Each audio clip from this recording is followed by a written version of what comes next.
Mi nombre es James Olivera, estudiante de Derecho de Corpo Sucre. A continuación expondré sobre los delitos de lesa humanidad y los crímenes de guerra en Colombia. Los derechos humanos son todos aquellos que todos tenemos precisamente por ser personas, sin distinción alguna. Los estados, en aras de protegerlo, han suscrito diferentes convenios y tratados internacionales para su protección. En algunas oportunidades se han presentado conflictos dentro del territorio nacional entre grupos al margen de la ley y el Estado o entre otras naciones, con lo que configura un conflicto armado internacional.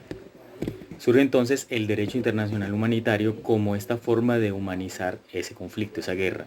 Sin embargo, en algunas oportunidades se ha dado que los actores del conflicto armado han cometido crímenes de tal magnitud y tal gravedad que han violado todo lo normado, lo pactado dentro de este convenio de derecho internacional humanitario.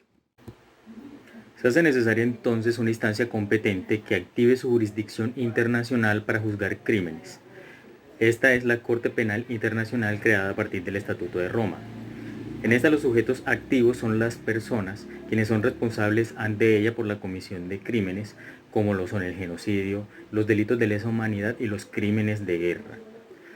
Estos tienen una prevención y un castigo erga omnes porque están cobijados por normas ius cogens, por lo cual se permite la aplicación del principio de jurisdicción universal y además los hace imprescriptibles. En nuestro país fue creada la justicia para la paz como ese componente de justicia del sistema integral de verdad, justicia, reparación y no repetición.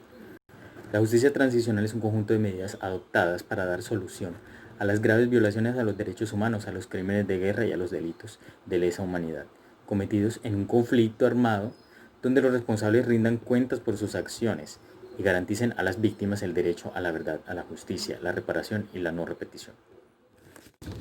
Los crímenes de lesa humanidad son delitos contemplados en el artículo 7 del Estatuto de Roma, indicando que son los cometidos por el Estado o por cualquier organización consistentes en ataques generalizados contra la población civil, pero con el agravante de que son cometidos con conocimiento de dicho ataque. Se fundan en motivos políticos, culturales, raciales, étnicos, culturales o cualquier otro. El crimen de lesa humanidad, así como el genocidio, es imprescriptible. Nos indica el Alto Comisionado de las Naciones Unidas que el crimen de lesa humanidad es un crimen que atenta precisamente contra la dignidad humana. Son actos muy graves de violencia que lesionan al ser humano en lo más esencial para él, en su vida, en su libertad, en su integridad. Por lo tanto, tienen una amplitud y gravedad que sobrepasan todos los límites que están suscritos dentro de los tratados firmados ante la comunidad internacional, por lo que es imperante su sanción. Siguiendo con la exposición, hablaré sobre los crímenes de guerra, el cual abarca graves infracciones a la normado en la Convención de Ginebra de 1949 y el derecho internacional humanitario. Son todos aquellos actos que se cometen en medio de un conflicto armado, tanto nacional como internacional, pero con el agravante de que se realizan actos contra la población civil, actos contra personas que no son combatientes, contra personas que se rinden en este estado de guerra, o personas que, peor aún, son protegidas, que están en condiciones de discapacidad. Pero también se dieron asesinatos y malos tratos a los prisioneros de guerra, a los civiles o los náufragos, contra la población, toma y ejecución de rehenes y destrucción y devastación de poblaciones.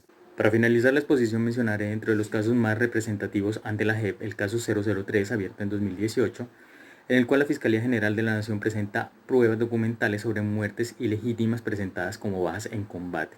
Estas víctimas de ejecuciones extrajudiciales se habla alrededor de un número de 4.000 personas que fueron presentadas por integrantes de las fuerzas militares como bajas en combate. Lo más triste es que las víctimas de este delito fueron personas habitantes de las zonas rurales, personas en condición de calle, personas con condiciones socioeconómicas críticas y personas incluso con discapacidad. Y el caso 007 abierto ante la JEP en 2019 que trata sobre el reclutamiento y utilización de niños y niñas en el conflicto armado colombiano. Se trata de actuaciones ejecutadas por el grupo FARC, en el cual lo más triste es que hay más de 4.219 investigaciones, pero solamente ha habido 10 sentencias condenatorias. Se habla de más de 5.000 víctimas, de 5.000 procesados y solamente número de 10 sentencias condenatorias. Se habla entonces de un alto nivel de impunidad para este delito. Se investigan comportamientos del grupo FARC que pudieron haber puesto en riesgo derechos de los niños, como violaciones, como tratos denigrantes, trabajos forzados e incluso la imposibilidad de permitírsele retirarse de las filas. Todo esto con el agravante de que fueron cometidos contra niños que son sujetos de especial protección. Entonces, en lo relativo a los crímenes de guerra y lesa humanidad, se espera una actuación especial de la JEP, precisamente para toda esa garantía de reparación, repetición de estos hechos, todo de la mano de las víctimas.